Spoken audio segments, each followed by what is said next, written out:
మన జిల్లా ఆసుపత్రి మదనపల్లి జిల్లా ఆసుపత్రికి రావడం జరిగింది.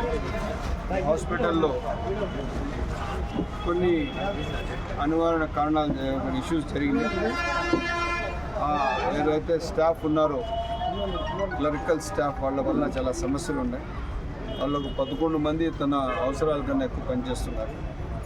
కొంతమంది వచ్చిన పేషెంట్స్ దగ్గర డబ్బు తీసుకోవడం జరిగింది. ఆ నలుగురు ఎవరైతే డబ్బులు పేషెంట్స్ తీసుకున్నారో వాళ్ళు నలుగురు కూడా ఉద్యోగాల నుంచి తీసేయడం జరుగుతుంది. ఇదే కాకుండా క్లరికల్ స్టాఫ్ మన ఏదో గొడవ జరిగింది, కొట్టుకున్నారు, పేపర్లో ప్రెస్కి అంతా వచ్చింది.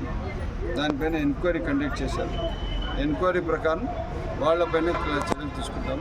ఎవరైనా కానీ గవర్నమెంట్ హాస్పిటల్లో పేషెంటే సర్వస్వం. పేషెంట్కు బాధ్యతగా చూడకుండా ఏదైనా చేస్తే ఎవరైనా కానీ వాళ్ళపైన చర్యలు ఖచ్చితంగా.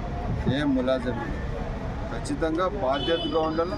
ఇంత పెద్ద వ్యవస్థ నడుపుతుండేది పేషెంట్ కోసం. ఇంత పెద్ద వ్యవస్థ హాస్పిటల్లో కావాల్సినంత స్టాఫ్, డాక్టర్స్, నర్సెస్, మళ్ళీ వచ్చి శానిటేషన్ స్టాఫ్, మళ్ళీ వచ్చింది సెక్యూరిటీ, అంతా ఎవరి కోసం? పేషెంట్స్ కోసం. వీళ్ళు బాధ్యత లేకుండా పనిచేస్తే వదిలేదు. డాక్టర్లే బాధ్యతగా పనిచేస్తున్నారు. అట్లా టైంలో వీళ్ళంతా జూనియర్ స్టాఫ్ క్లర్క్లంతా వీళ్ళకి ఏం పని? ఇవన్నీ పెత్తనాలు జరగడం. వీళ్ళు ఏమైనా పర్సనల్ ఇష్యూలు ఉంటే వాళ్ళు ఇళ్లలో చూసుకోవాలి.